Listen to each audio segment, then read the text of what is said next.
The threat designation.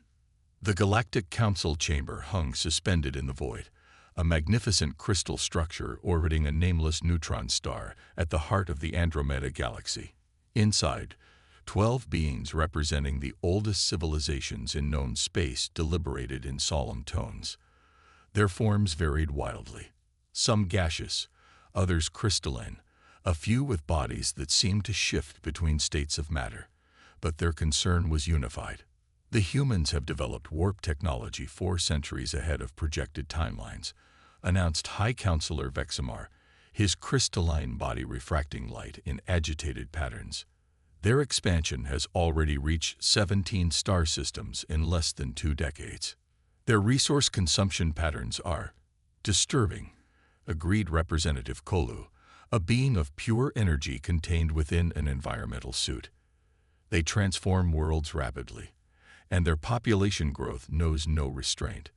The observation sphere at the center of the chamber displayed holographic footage of human colony ships landing on distant worlds, of massive terraforming operations reshaping barren planets into habitable environments.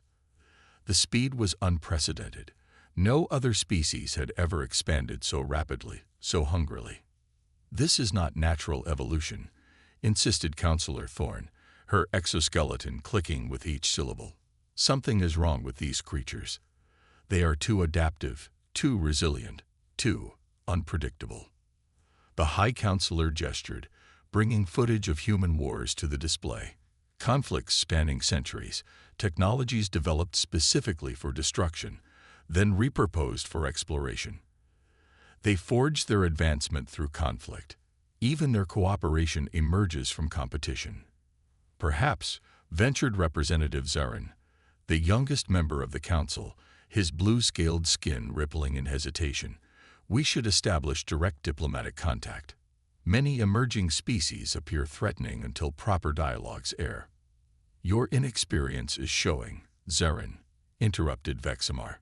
"The humans have already refused 2 opportunities for supervised integration. They insist on equal standing despite their infancy in cosmic affairs." The council chamber fell silent as the implications settled among them. Humanity was an anomaly, a species that had survived its self-destructive tendencies and emerged stronger, more determined. Their tenacity was admirable, but terrifying. No species should advance so quickly without the tempering wisdom of ages. "I move to designate humanity as a Class X existential threat," Vexamar announced finally. "All in favor?" 11 lights illuminated the chamber. Only Zarin's remained dark. "The motion carries. Containment protocols will commence immediately." Captain Maya Chen stood on the observation deck of the UES Pathfinder, Earth's flagship diplomatic vessel, watching the unfamiliar stars of the Andromeda Galaxy. The journey had taken years, even with the experimental quantum fold drive. Yet here they were, at the threshold of first contact with the Galactic Council, an entity humanity had only learned about through intercepted transmissions a decade ago. "Captain, we're receiving coordinates for approach," announced Lieutenant Commander Jackson from behind her. "Shall I set course?" Maya nodded, her eyes never leaving the viewport. At 42, she dedicated her life to this mission, the first official diplomatic outreach beyond Earth's immediate stellar neighborhood. The stakes couldn't be higher. "Any response to our greeting transmission?" she asked. Nothing yet, but they acknowledged receipt. Maya frowned. Something felt off. The Council had replied to their initial contact with surprising speed, inviting the Pathfinder to their seat of governance. Yet since the ship had entered Council space 3 days ago, communications had been sparse and formal. "Run another diagnostic on our defensive systems," she ordered, quietly. Jackson raised an eyebrow, but didn't question the command. He'd served with Maya long enough to trust her instincts.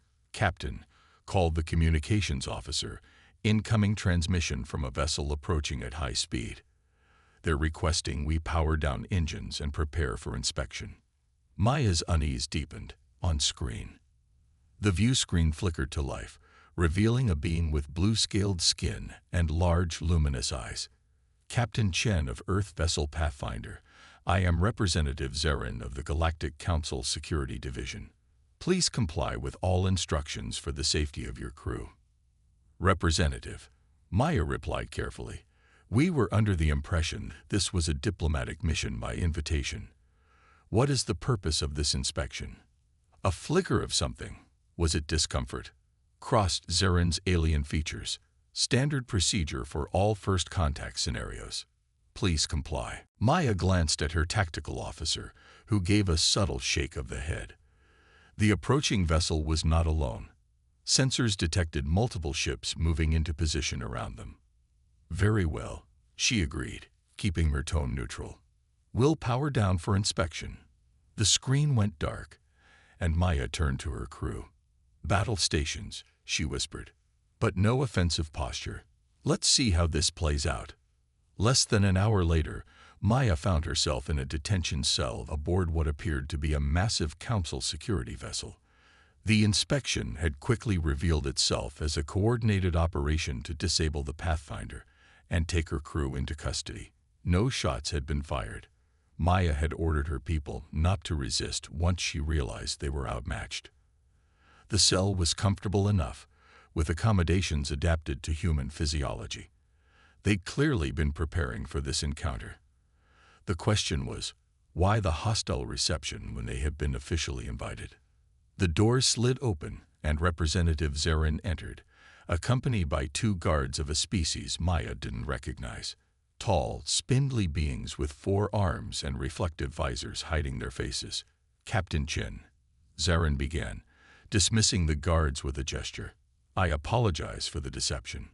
Where is my crew? Maya demanded. Safe. They are being processed separately, Zarin answered, taking a seat across from her. I want you to understand something. What has happened today was not my decision.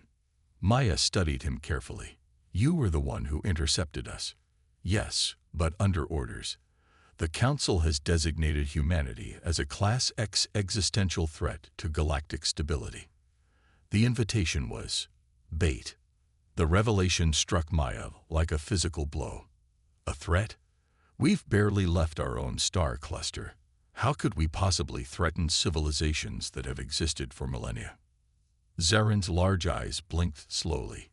It is precisely your rate of advancement that concerns the Council.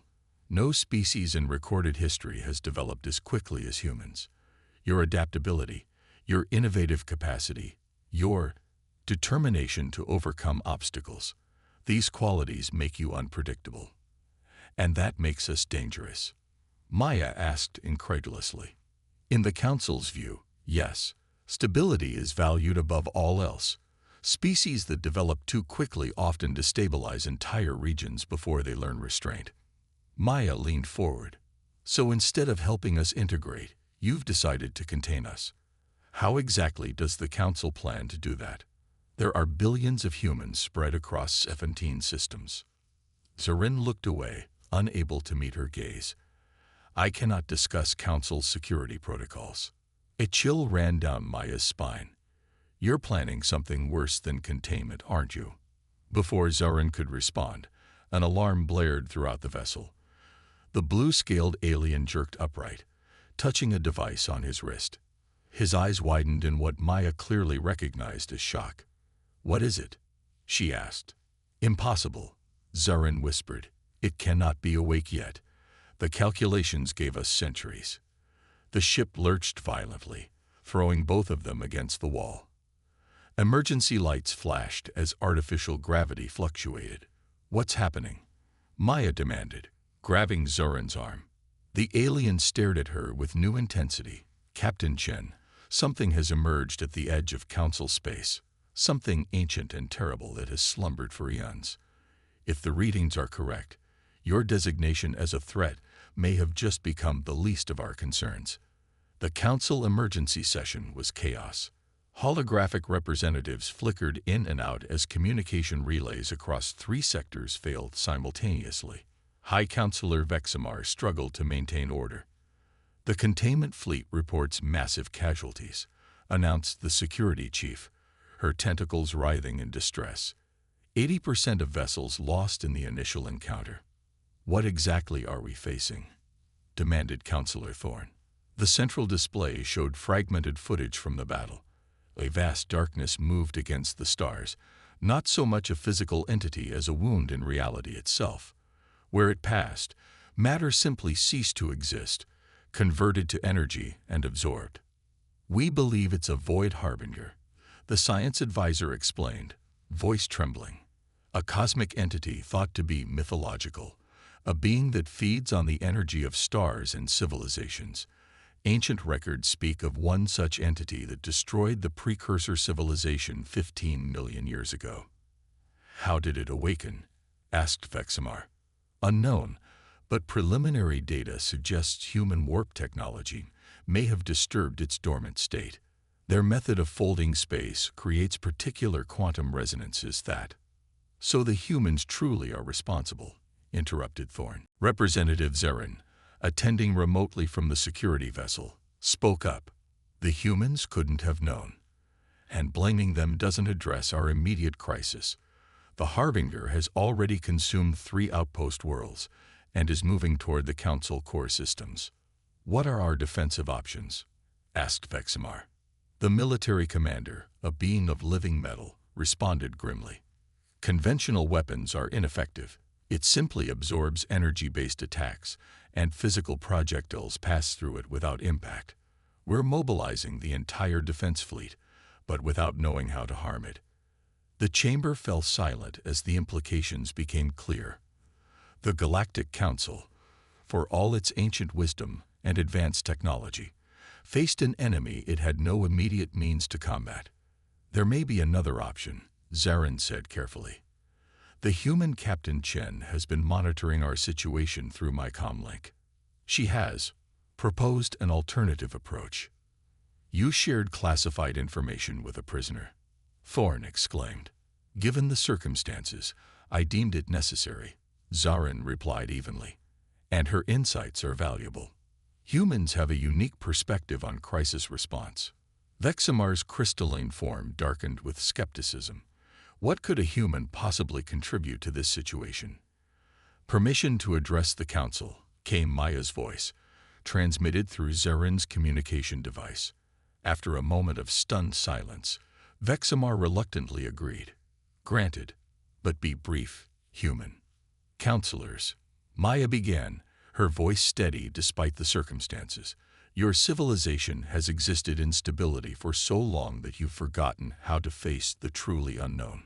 You're trying to fight this entity with conventional tactics, but it exists outside conventional understanding. You need to think beyond your established parameters." "And you believe humans can do this?" asked Vexamar doubtfully. "Adaptation is our greatest strength," Maya replied. "Humanity has faced extinction-level threats throughout our history. We survived because we evolved not just physically, but in our thinking. We improvise. We try the impossible when the possible fails. Right now, that's exactly what you need." The council chamber remained silent for long moments. Finally, Vexamar spoke. "Release the human crew," he ordered. "Captain Chen, we will hear your proposal.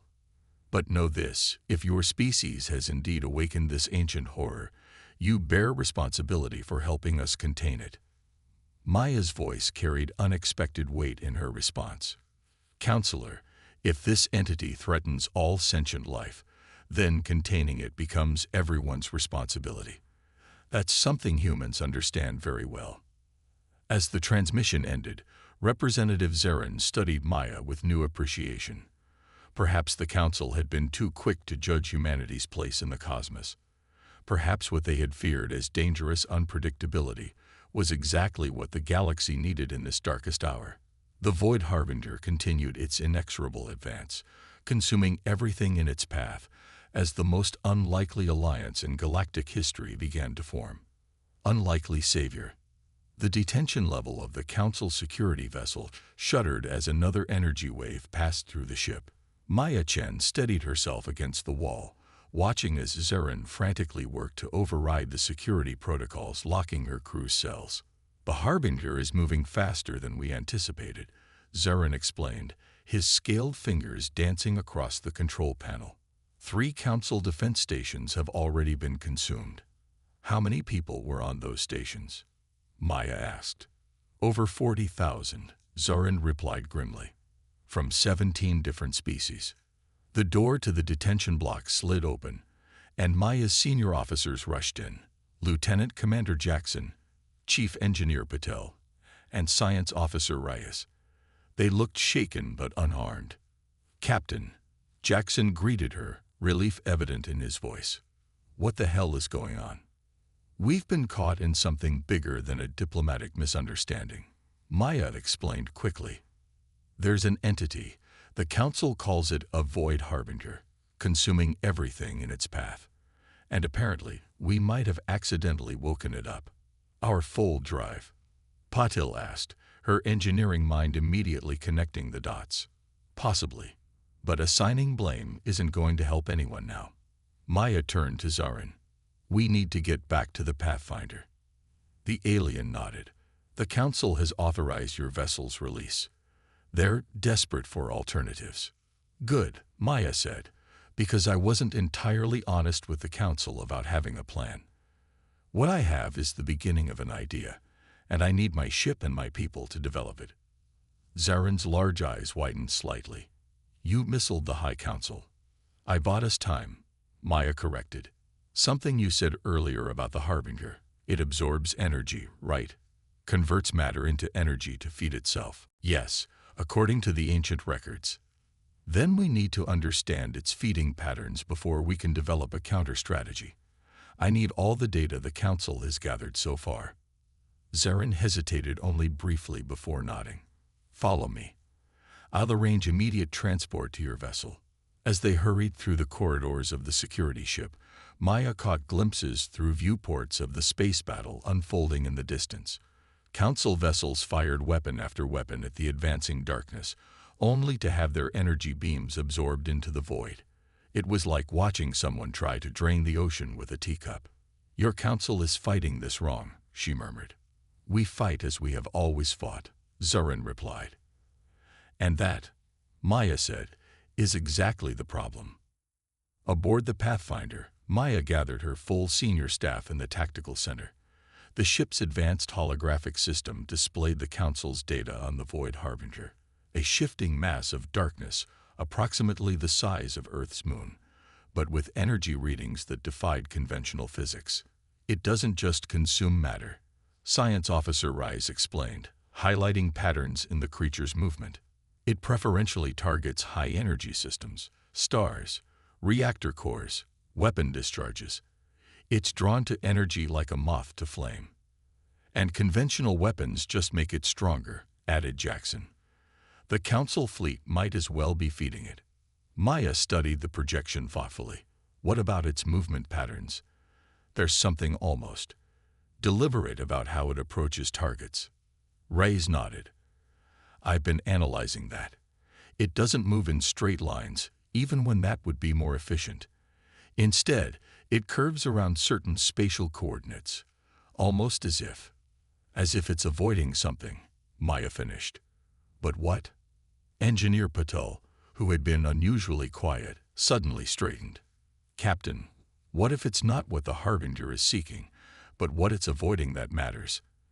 Every predator has limitations, environmental conditions it can't tolerate.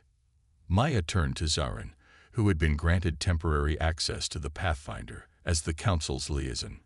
The ancient records, do they mention any weaknesses, any conditions under which these entities were vulnerable? Zarin's expression grew troubled. The records are fragmented. The precursors fought the last Harbinger for centuries before developing a weapon that could harm it. But that knowledge was lost when their civilization fell. Not necessarily lost, Maya countered, just not understood in the right context. She turned back to the tactical display. Rise, overlay all the Harbinger's course corrections with navigational charts. Let's see what it's been avoiding. The holographic display shifted, revealing star systems, nebulae, and other cosmic phenomena. As the data compiled, a pattern began to emerge. There, Maya pointed. It's avoiding areas with high concentrations of neutron stars and pulsar systems. That makes sense, Rice said, excitement building in his voice. Those systems produce specific types of radiation and gravitational effects that might be harmful to it, or at least unpleasant, Maya agreed. Patel, could we modify our fold drive to generate similar effects? The engineer frowned in concentration. Possibly. The quantum field manipulators could be recalibrated to produce localized gravitational distortions similar to those found near neutron stars. But, Captain, that kind of modification would be extremely dangerous. The stress on the ship's structural integrity would be severe, and it would require getting dangerously close to the Harbinger, added Jackson with concern. Maya nodded grimly. I'm aware of the risks, but right now, this is the only potential weakness we've identified. She turned to Zarin. Would the Council be willing to attempt a coordinated strategy based on this theory? The alien hesitated. The Council does not typically place much faith in theories, especially from species they consider untested. Well, their tested methods aren't working, Maya replied firmly. And we're running out of time. The Harbinger is moving toward more populated systems. Millions of lives are at stake. Zarin's large eyes studied her intently. You truly believe this could work? I believe it's worth trying, Maya answered honestly. And sometimes, that's all you have. After a long moment, Zarin nodded. I will present your strategy to the Council, but I cannot guarantee they will listen. Then make them listen, Maya said, her voice carrying the unmistakable weight of command. Because right now, we're not just their best option. We're their only option. The emergency council session was even more chaotic than the last. Reports of devastation flooded in from across the affected sectors as the Void Harbinger continued its relentless advance. 6 colonies had already been lost, with millions of casualties. The human proposal is reckless, argued Councillor Thorne. Modifying our vessels to generate these gravitational distortions could destroy them before they even engage the entity. And what is your alternative? Challenged Representative Zarin. Continue with tactics we know are failing. The Harbinger has already consumed 1/3 of our defense fleet. High Councillor Vexamar's crystalline form darkened with internal conflict. The human theory is based on observation, not proven science. With respect, Councillor, came Maya's voice over the communication channel. Most breakthrough discoveries begin as unproven theories. You invited humanity to join the galactic community because you recognize something different in us. Now I'm asking you to trust that difference. The council chamber fell silent as members exchanged glances of uncertainty. Captain Chen, Vexamar finally spoke. If we commit our remaining resources to your strategy and it fails, the core systems will be left defenseless. I understand the stakes, Maya replied. That's why I'm not asking you to commit your entire fleet. I need just 3 of your fastest vessels with the most advanced shield technology. My ship will lead the operation. You would risk your own vessel first, asked Thorne, surprise evident in her tone. It's our theory. It should be our risk, Maya answered simply. After a tense deliberation, the council narrowly approved Maya's plan. 3 of their most advanced cruisers were assigned to the Pathfinder, along with technical specialists to help implement the modifications. As the session concluded, Vexamar addressed Maya directly. Captain Chen, I misjudged your species. Whether this succeeds or fails, your willingness to lead is noteworthy. Maya's reply was measured. Humans have a saying, Counselor. With great power comes great responsibility. We've always understood that advancement brings obligation. Perhaps that's something our civilizations can learn from each other if we survive this. The modifications took 12 hours of non-stop work. Engineer Patel collaborated with council technicians to reconfigure the Pathfinder's fold drive into what they were now calling a gravitational disruptor. 3 council vessels underwent similar modifications, though less extensive since they lacked the specific quantum architecture of the human ship. Maya stood on the bridge, studying the tactical display as final preparations were made. The Void Harbinger had consumed another star system and was now less than 6 hours from reaching a heavily populated council world with billions of inhabitants. "All ships report ready, Captain," announced Lieutenant Commander Jackson from Tactical. "The disruptor is online," added Patel over the comm from Engineering. "But I should warn you, we can't maintain the field for more than 10 minutes before the system overloads." "Understood," Maya acknowledged. "We'll make those 10 minutes count." She opened a channel to all 4 ships in the task force. "This is Captain Chen. Our objective is to drive the Harbinger away from populated space toward the neutron star cluster in Sector 84. We'll approach in formation Delta, activate our disruptors simultaneously, and create a gravitational corridor that the entity will preferentially avoid. Remember, this is not about destroying the Harbinger. It's about hurting it." Acknowledgments came from the other vessels. Maya couldn't help but note the mix of determination and skepticism in their responses. They were following her plan, but many still doubted a human could succeed where the ancient council had failed. "Set course for intercept," she ordered. "Maximum speed." The Pathfinder surged forward, leading the small fleet toward the cosmic predator that had terrorized the galaxy. As they approached, the true scale of the Harbinger became apparent. A swirling vortex of darkness that seemed to bend light around itself, stretching across thousands of kilometers of space. "Energy readings are off the charts," reported Rise, his voice hushed with awe. "It's consumed so much." "Approaching optimal range for disruptor activation," Jackson announced. 30 seconds. Maya took a deep breath. "All ships, prepare to activate on my mark."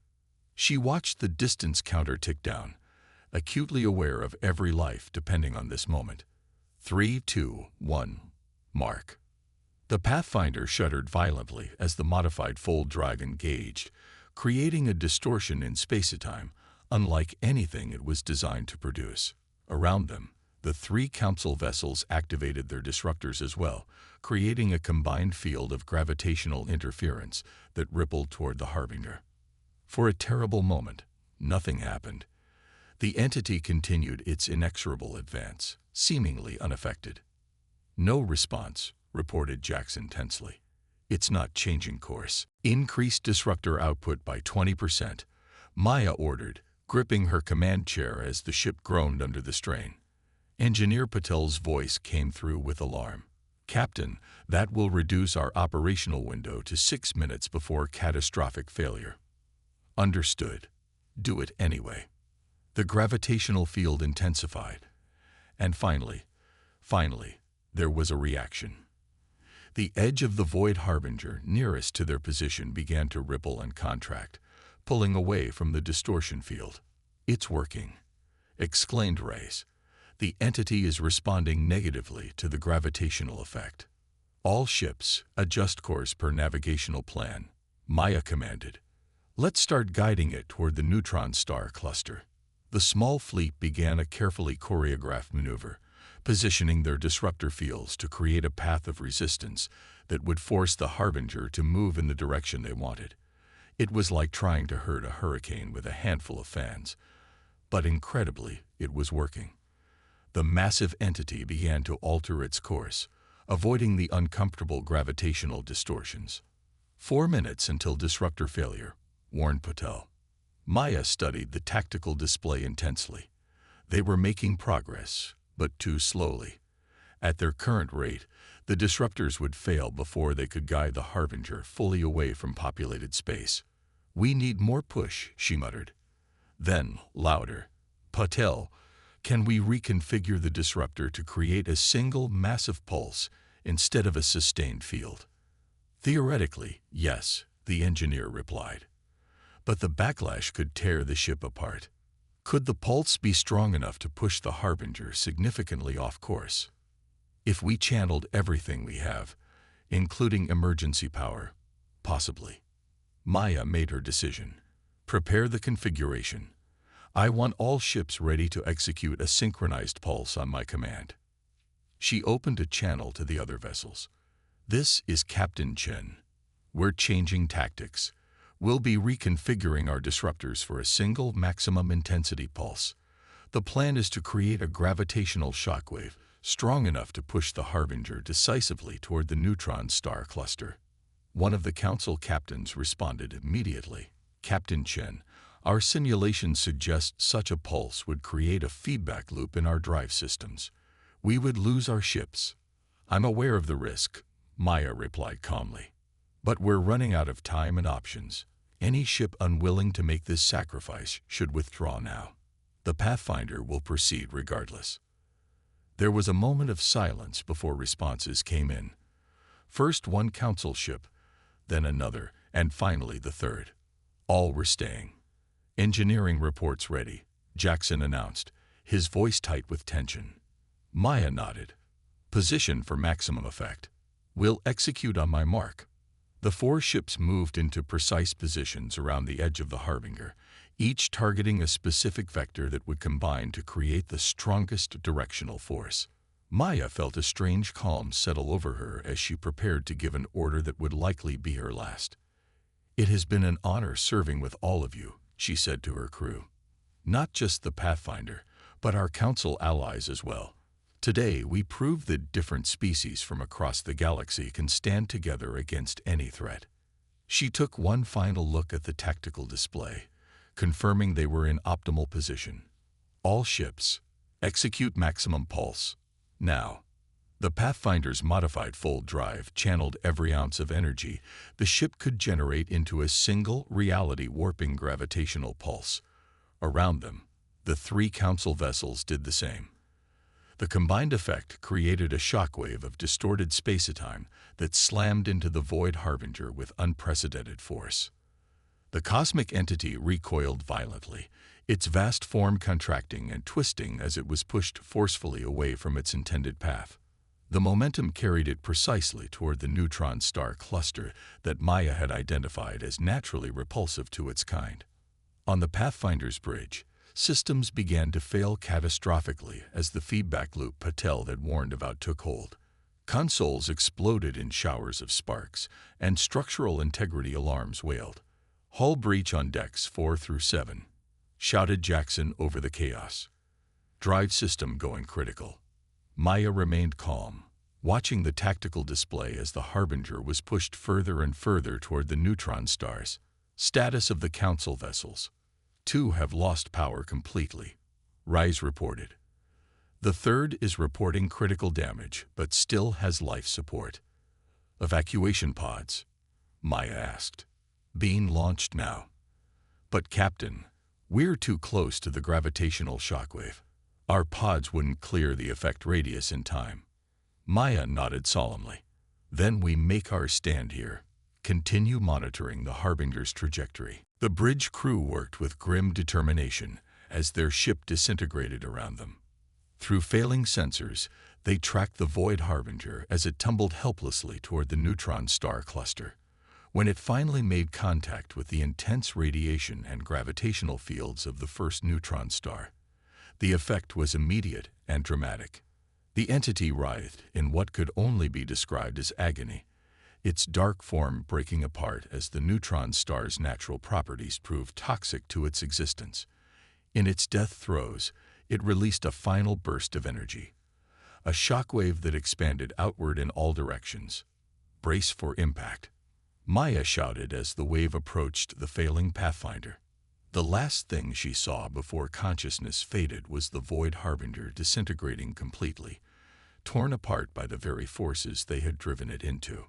2 weeks later, the Galactic Council reconvened in their crystal chamber. The mood was somber yet tinged with relief. Reports from across the affected sectors confirmed the Harbinger had been destroyed, its threat eliminated completely. The cost was great, acknowledged High Counselor Vexamar. 4 ships lost, hundreds of brave souls sacrificed, but billions were saved. Not all were lost, corrected Representative Zarin. Rescue teams found survivors in the wreckage of the Pathfinder. Captain Chen herself was recovered, though gravely injured. A murmur of surprise ran through the council chamber. "She lives?" asked Counselor Thorne. "She does," confirmed Zarin. Our medical teams are treating her and the other survivors.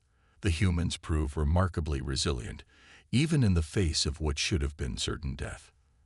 Vexamar's crystalline form brightened with what might have been respect. Then we owe her our gratitude in person. When she is recovered, she will be welcomed before this council, not as a representative of a threat species, but as a savior of the galaxy. And what of humanity's designation? Asked Zarin pointedly. The High Counselor was silent for a moment before responding. The Class X threat designation is hereby rescinded. In its place, I propose a new classification, Protectorate status with independent development rights. Humanity will be welcomed into the galactic community, but permitted to maintain their unique evolutionary path. They are different from us. Thorne acknowledged. Their methods are unconventional, their thinking unpredictable. But perhaps that is precisely what the galaxy needs. A balance, agreed Vexamar, between our ancient stability and their adaptability, between wisdom and innovation. The vote was unanimous, a rarity in council proceedings. As the session concluded, Zarin requested permission to be the one to inform Captain Chen of the council's decision once she regained consciousness. She trusted me when she had no reason to, he explained. I would like to be the first to welcome her properly to the galactic community. Granted, Vexamar replied. And convey this message. The stars have witnessed the courage of humanity today. From this moment forward, they will never shine alone. Maya Chen awoke in a recovery chamber unlike any hospital room she had ever seen. Light seemed to emanate from the walls themselves, and the air carried a sweet, healing scent. Her body felt surprisingly free of pain considering her last memories. You are recovering well, came a familiar voice. Representative Zarin stood nearby, his scaled skin gleaming in the gentle light. Humans heal remarkably quickly. My crew? Maya asked immediately. 32 survivors, including your Lieutenant Commander Jackson and Engineer Patel, Zarin replied. The Council's rescue teams found your emergency containment bubbles intact among the wreckage. Maya closed her eyes briefly in relief. And the Harbinger? Completely destroyed. Your strategy was perfect. The neutron star's natural properties were indeed toxic to its existence. Not my strategy alone, Maya corrected. It was a collaborative effort. Zarin inclined his head in acknowledgement, a truth the Council has recognized. Which brings me to my purpose here. He straightened formally. Captain Maya Chen, the Galactic Council has rescinded humanity's threat designation. Your species is to be welcomed into the galactic community as equals, with full rights to continue your unique developmental path. Despite her weakened state, Maya couldn't help but smile. So we're not dangerous anymore. Oh, you are still dangerous, Zarin replied with what might have been humor. But now we understand that dangerous is not always a negative quality. Sometimes, the galaxy needs those willing to take risks, to think differently, to challenge the established order. He moved closer to her bedside. The Council has asked me to convey a message. The stars have witnessed the courage of humanity today. From this moment forward, they will never shine alone. Maya looked past Zarin to the viewport, where unfamiliar stars glittered against the blackness of space. Humanity had come to the galactic stage in the most unexpected way. First feared, then essential. It wasn't how she had imagined first contact would unfold, but perhaps it was fitting. Tell